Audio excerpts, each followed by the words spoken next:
কাছে কি মাল আছে? আছে দোস্ত। এই বের কর। ওইটা ধরো বাবা। এই একটা ধরাচ্ছি ধর। আরে বাংলা মাল আনতে বললাম, তার কি দেখি অবস্থা। নিয়ে আসবে না, আমার দোস্তরে বলে দিছি তো ফোন করে। আচ্ছা ঠিক আছে। আচ্ছা ওই শোন, ওই যে কথাবার্তা কি সব ঠিক আছে? সব ঠিক আছে, কোনো টেনশন করা কি ঠিক আছে একটু বল ঠিক আসে মানে ঠিক তুমি যে কথা বলিলে আমার একেবারে মনে করো যে জায়গা মতন সব। ওর কাছে একটু ফোন করার দরকার। আচ্ছা ফোন করে। কথা হইল কি, কোনো গুজুমুজু কোনো কথা হবে না, স্পষ্ট কথা। রাস্তাঘাটে, মাঠে ময়দানে, রাজপথে, মসজিদে, ওয়াজ মাহফিলে, কোথাও কোনো হুজুরকে কোনো বাহাদুরি চলবে না। আমার বলা লাগবে না কথা, আমি তো সে কাজ গড়াই ফেলেছি আজকে। ঘটানি মানে কি? এখনো পর্যন্ত ওয়াজ মাহফিলের ওই বক্তারা চিল্লাই কথা বলতেছে, তা কি করতেছ তোমরা? ওই কাহিনী হইতো আজকে। আমি গেছিলাম ঢাকুরিয়া, হ্যাঁ সেখানে এবার দেখি দিনের বেলা মাহফিল হচ্ছে। আচ্ছা এখানে যাইয়ে তোর মাহফিলের ভিতরে ওয়াজ মাহফিলের রাজনীতি শুরু করতেছে। আচ্ছা মাথা গরম হয়ে গেছে। হ্যাঁ যাইয়ে মঞ্চে উঠে আগে কানে চড় একটা দিয়ে মাইক্রোফোন টাইনিয়ে বললাম, এই বেয়াদব লাভ এই ওয়াজের ভিতরে রাজনীতি কথা বলি। পরে আর ওয়াজ হয়নি তো, কৃষি বন্ধ করে দিয়ে তারপরে আটিছি পাওয়ার আছে না। কথা স্পষ্ট। আমি একটা পাহাড়দার, ভাগ্য আছে কারবার। এই গফুর, এত দেরি হচ্ছে কেন আসতে? দোস্ত তাড়াতাড়ি আয়, কাজ গড়াই ফেলেছি। এইদিকে আয় তাড়াতাড়ি। দোস্ত দয়ে বড় অবস্থা খারাপ। বাংলা মাল নিয়ে আসার কথা ছিল, নিয়ে আয়। এইদিকে তাড়াতাড়ি আয়। এই আমি একটা পাহাড়দার। তো নেশা বেশি হয়ে গেছে। কি অবস্থা? হ্যাঁ কত খাইছিস? কি অবস্থা? এই হ্যাঁ ঠিক আছে। এই গফুর, লিডার বলেন। তোর যে দায়িত্ব দেওয়া হয়েছিল তা কি সব ঠিক আছে? আচ্ছা লিডার, আছে লিডার। কি কি কি কই এই সপ্তাহে কি কি কাজ করেছি? আরে এই সপ্তাহে কি কি কাজ করেছি? হ্যাঁ আরে মোহনপুর বটতলায় যে মসজিদটা আছে না? আছে হ্যাঁ। আরে ওই মসজিদে এক হুজুর খুতবা দিছিল। হ্যাঁ মসজিদই তো খুতবা দেবে, তাই কি? আচ্ছা যাইয়া কালাম কি এই দাঁড়া, কলিসে হুজুর খুতবা দিয়া যেমন তেমন সে পাঞ্জাবি খুলে দিয়ে তো দৌড় লিডার। ছিল কি অনেক কি রাজনীতির কথা বলবি? রাজনীতির উপরে কথা বলছিল তাই লিডার। এ মসজিদে কিসের রাজনীতি রে? আমি তো কি পাইয়েছে এটা কি? একই কাহিনী তো হইনে ঘটিছে ওয়াজ মাহফিলে। এই সমস্ত দুনিয়ার হুজুর এরা হলো জঙ্গিবাদ, ধর্ম ব্যবসায়ী, রাজাকার, এই সমস্ত কাণ্ড কারখানার পয়দা করে এই সমস্ত হুজুররা। ওরা মৌলবাদ। এই সমস্ত কোনো কিছু এই বাংলার জমিনে চলবে না। একদমই স্পষ্ট কথা। আর যদি পারিস এই সমস্ত ঠেকাতে আমার সাথে চলবি, আমার সাথে তোদের কোনো সম্পর্ক থাকবে না। ঠিক আছে তাই চাই। আমাদের ক্ষমা করে দাও। এই ঠান্ডা বাবা, সম্ভবত একটা সস্তা কাঠমোল্লা আসতেছে এই দিকগুলি আমার কাছে। একটা ফালতু হুজুরের কণ্ঠ শোনা গেল। ওই এই হুজুর ম্যাক্সিমাম হুজুর এরা হইলো ভণ্ড, বুঝছিস? এরা হইলো ডাইল খাওয়ার জন্যে মানুষের বাড়ি মিলাদ। হ্যাঁ সাবধান, দেখি হুজুর আসতেছে। এখন শোন, এই হুজুরির বেইজ্জতি করতে হবে। সমাজে কোন হুজুরি মাথা চাড়া দিয়ে উঠতে দেওয়া হবে না। এমন কাজ করব ওর মুখ দিয়ে কোনো কথাই বেরোবে। শোন, এখন একটা কাণ্ড করতে হবে। এই মঞ্চে তো একটা হুজুর আসতেছে বলে আমার কাছে মনে হয়। আচ্ছা এনারে আচ্ছা করে শিক্ষা দিতে হবে, হুজুরগিরি যাতে আর না থাকে। সেটা হইলো কি, ধর এই যে গফুর, এরে আমরা এখন লাশ বানাবো। লাশ মানে তো বুঝিস, হ্যাঁ হ্যাঁ, ওরে আগে কাহিনী শুনিয়ে নে, সে পর্যন্ত জাতি দে আমার। এই ব্রেন অত সস্তা ব্রেন না, বুঝতে পারছি? এই ব্রেন এই ভারতীয় ব্রেনের ফসল, হ্যাঁ, আরতিও বেরেন কথা ভালো করে বুঝিস তুকে মতো এরকম পয়সা বেরেন আমার না হ্যাঁ তোরা তো শুধু ওয়াজ মাহফিল বন্ধ করিস ওরে হুজুরের গায়ে জামা খাই কি করি টানিয়ে হেসে সমান করি ফেলাই দিবি তোরা দোস্ত ও তো আর শোন এই যে হুজুর আসছিস না এই হুজুর এই জ্যান্ত মানুষ আমরা এখন মরার অভিনয় দেখাবো আচ্ছা আচ্ছা আচ্ছা। এইবার হুজুরের কব হুজুর একটা লোক মারা গেছে জানাজা পড়াই দেন এইবার হুজুরির জানাজা পড়াইনি শেষকালে এই হুজুরির একদম ল্যাংটা করিয়ে দিতে কি কেন যে হুজুর তুমি কিরাম হুজুর কিরাম আল্লাহওয়ালা হয়েছাও যে জীবন্ত মানুষের জানাজা পড়াইলে এই বইয়ে সমস্ত মিডিয়ায় প্রচার করে দিতে হয় দায়িত্ব তো হ্যাঁ ঠিক আছে ঠিক আছে। এটাই বলে নেতা হ্যাঁ এই তো তারপরে এই দেখ আমার কান্দে একটা কাপড় থাকে কি জন্য দিস হ্যাঁ আমার যেমন তেমন লোক মনে করি না এই হইলো আমার হাতিয়ার এটা ধরো কাপড়ের কাপড় আচ্ছা আচ্ছা এই দিয়ে ওরে ঠেকিয়ে এখন একদম ঠিক মরিয়ে গেছে তাই ওর সেই অভিনয় ওর করা সুবহানাল্লাহ। ঠিক আছে ঠিক আছে ধর আলহামদুলিল্লাহ হে পরওয়ারদিগার তুমি আমাদের মাফ করে দাও সুবহানাল্লাহ আলহামদুলিল্লাহ হে পরওয়ারদিগার তুমি আমাদের মাফ করে দাও না না ওরা আবার নড়া অভ্যাস আছে দোস্ত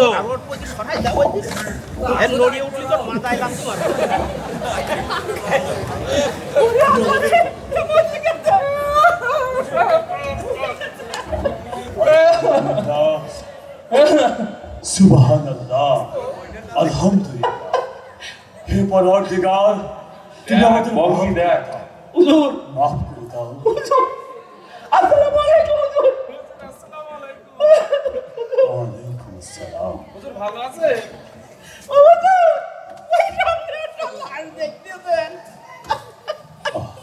সুবহানাল্লাহ আলহামদুলিল্লাহ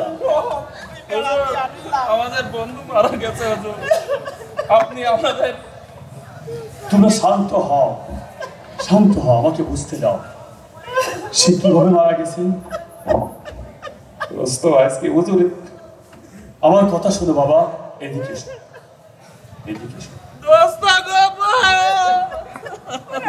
ইয়ার বাপ মার কাছে কি জবাব দেব দোস্ত বাড়িতে ডাকি নিয়ে আইলাম কি জবাব দিবি তোমরা এদিকে এসো বাবা তোমার সাথে একটু কথা বলি এদিকে এসো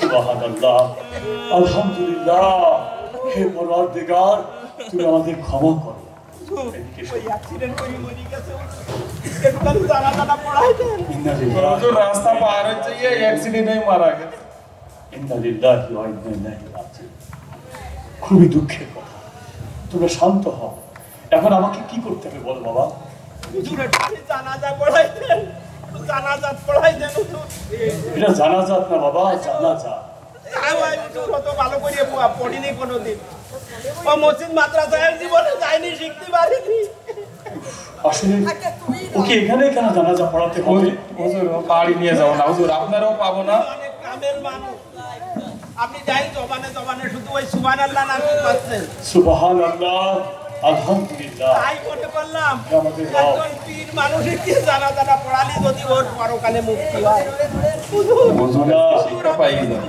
তোমরা শান্ত হও আমি বলি দোস্ত কাজ আজকে কথা শুনে বাবা তোমরা এই মৃত্যু আল্লাহর ইশারা আল্লাহর হুকুম ছাড়া আমরা কেউ আগেও পরে যেতে পারবো না আল্লাহর যদি হুকুম হয়ে থাকে তাহলে সে মারা যাবে আসো, আমি তোমাদের কথা অনুযায়ী আমি তার জানাজা পড়িয়ে দিচ্ছি আসো আসো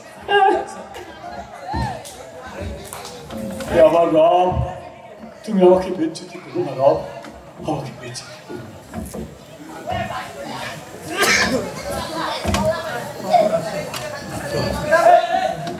তোমরা কি জানাজান নামাজের নিয়ম জানো হুজুর না সব কিছু শিয়াইনি পাবে না আমি যেভাবে করি তোমরা সেভাবেই করো এটা চার তকদিরে হয় তোমরা আমাকে খেয়াল করে নামাজ পড়বে আল্লাহু আকবার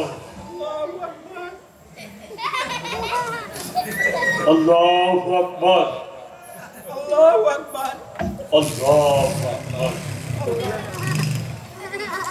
আল্লাহু আকবার আসসালামু আলাইকুম ওয়া রাহমাতুল্লাহ। আসসালামু আলাইকুম ওয়া রাহমাতুল্লাহ। লা ইলাহা ইল্লাল্লাহ মুহাম্মাদুর রাসূলুল্লাহ। হে আমার রব, তুই যা করো সত্যই করো। সুবহানাল্লাহ। কোনো কাজ হবে না। হুজুর তোমরা হাসছো কেন? ও, তোমরা হাসছো কেন? বস বলেন না কেন আপনি কি জন্য হাসছেন? সে কি? তোমরা হাসছো কেন? আপনি কেমন মডেলের হুজুর একটু শুনি? কেন? আপনি এই জীবন্ত মানুষটার জানাজা পড়াবেন? এই একটু ফেসবুকে দিয়ে দেন। দোস্ত ফেসবুক এলাকার কাছে জীবন্ত দাঁড়াও। মানুষ জানাজা পড়াইয়া এটা তোমরা কি বলছো? তোমরা নিজেরাই বলছো যে মারা গেছে। হে আল্লাহ, এটা তো আমাদের অভিনয় ছিল। অভিনয় করাতে একটু পরেই দেখা যাবে খেলা। না না, সব আমাদের অভিনয়। আমি তো দেখতে পাচ্ছি এটা কোনো অভিনয় না, এটা কোনো অভিনয় না। অভিনয় না? আল্লাহ এই, যা করেন দোস্ত দেখাই দাও তো। করেন। শুনুন, তোর কাপড়টা মুখ খুলে দে তো, দিয়ে ওকে উঠতে এই বল। দেখেন হুজুর, দেখেন কি এই এই দা জীবিত মানুষকে আপনি জানাজা পড়াইছেন। এই দা, উঠতে বল। এই গবরট, একটা কথা মনে রেখো, আল্লাহ যা জানে তোমরা তা জানো না। আল্লাহ এই আলেমকে অপমান করবেন না জীবনেও। বেল ধরেছি। ওরে ওর রসিকতা করতেছে, উঠতেছে না। ওর মাথায় একটা চড় মার। এই ওঠ। তোমার ঠান্ডাই লাগবে না দেখতে। না, না। এই দোস্ত কাজ হয়ে গেছে। কি তার মানে? এটা দমন সাইটিস না। দম ছাড়িস না মানে? ও কি বলিস? হ্যাঁ, দোস্ত গেছে, শেষ হয়ে গেছে। মানে হ্যাঁ। ওরে শেষ কি করি হইল? ওটা কোনো কথাও কত কথা না। মানুষ আমরা ওই জায়গায় শোয়াই দিলাম, এর মধ্যে শেষ হইল এ কি বলি করি? তো আমাকে সাথে মদ খাইলো। না, এবার তো- আল্লাহ কিন্তু ছাড় দেন কিন্তু ছেড়ে দেন না। এ কি? আল্লাহ কিন্তু ছাড় দেন কিন্তু ছেড়ে দেন না। আলেমদের অনেক অপমান করেছ। এই গবর, না, গবর, এটা তামাশার জায়গা না। দোস্ত, না, কে বললো কি কই? না, এখন আলেমকে অনেক অপমান করেছ। এটা বাস্তব হয়ে গেল। তোর আব্বার কাছে কি কই? আল্লাহ, কি কইবে দিবি? দোস্ত, কি বুঝতে পারছি? হুজুর বেইজ্জতির কষ্ট আল্লাহ করে। অ্যাকুরেট কথা বলেছিস দোস্ত, অ্যাকুরেট কথা। হ্যাঁ, চল আমরা হুজুরের কাছে এই পা ধরে মাপ চাই। হ্যাঁ। তাই ছাড়া আমাদের হুজুর, আপনি আমাদের মাফ করে দেন হুজুর, আমাদের মাফ। না, আমার পা ছাড়ো, আমার পা ছাড়ো, আমার পা ছাড়ো, এদিক শোনো। তোমরা এই হুজুরদেরকে অনেক অপমান করেছ। ওই মসজিদের মিনারে দাঁড়িয়ে কথা বলতে গিয়ে তোমরা বাধা দিয়েছ। আল্লাহ চরিজন্ত প্রমাণ দেখিয়েছে। না, না, ওই আলেমদের তোমরা আমার অনেক অপমান করেছ। ওই আলেমদেরকে তোমরা ফাঁসির কাজটা ঝুলিয়েছ। তোমরা কোরআনের পাখিকে তোমরা জানতে মেরে ফেলেছ।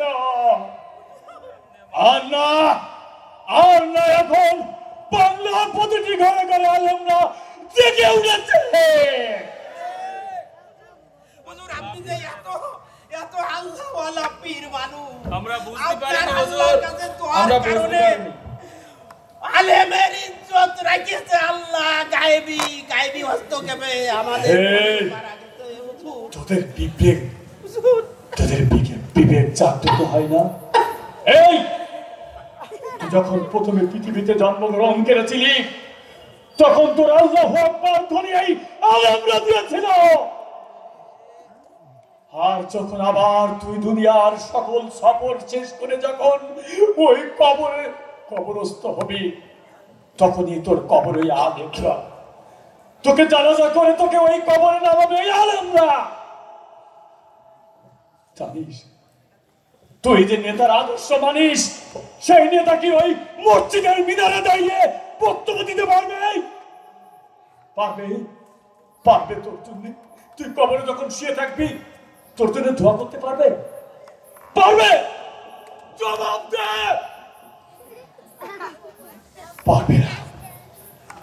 পারবে না। এই জন্য বাংলার মানুষ জাগ্রত হয়েছে। আলেমদের অপমান আর সহ্য করবে না। এই সেই আলেম মতিউর রহমান নিজামী ফাঁসির কাষ্ট মেনে নিয়েছে, তবু জালিমের কাছে আপোষ করেনি। ফাঁসির মঞ্চে হাসি মুখে চলে গিয়েছে মীর কাসেম আলী, চলে গিয়েছে আলী হাসান মোহাম্মদ মুজাহিদ, কিন্তু এই জালিমের কাছে আপোষ করি। দেখেছিস দেখেছিস ওই জালিমের কিভাবে পতন হয়েছে আলেমদেরকে অপমান করার জন্য। বাংলার মাটিতে আর কোন আলেমের অপমান হবে না। এখন প্রতিটি মসজিদের মিনারে জাগ্রত হবে আল্লাহু আকবার, নারায়ে তাকবীর।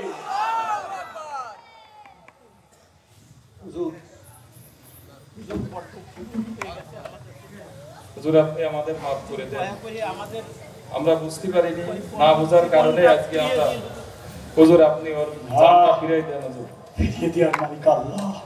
আপনি আল্লাহর কাছে মুনাজাত করেন হুজুর। না, আপনার কথা শুনবে হুজুর। হার হবে না, হার হবে না। আলেমরা আর বসে থাকবে না। বুক চাটিয়ে এখন প্রতিটা জায়গায় প্রতিবাদ করবে, প্রতিবাদ, প্রতিরোধ। একদিন তোরা যে আলেমদের অপমান করেছিস, একদিন তোরা তোদের বিবেকের আগুনে টকটকে হয়ে চলে পুড়ে ছারকার হয়ে যাবি, ছারকার হয়ে যাবি হুজুর আপনি আমাদের ছারকার হয়ে যাবি।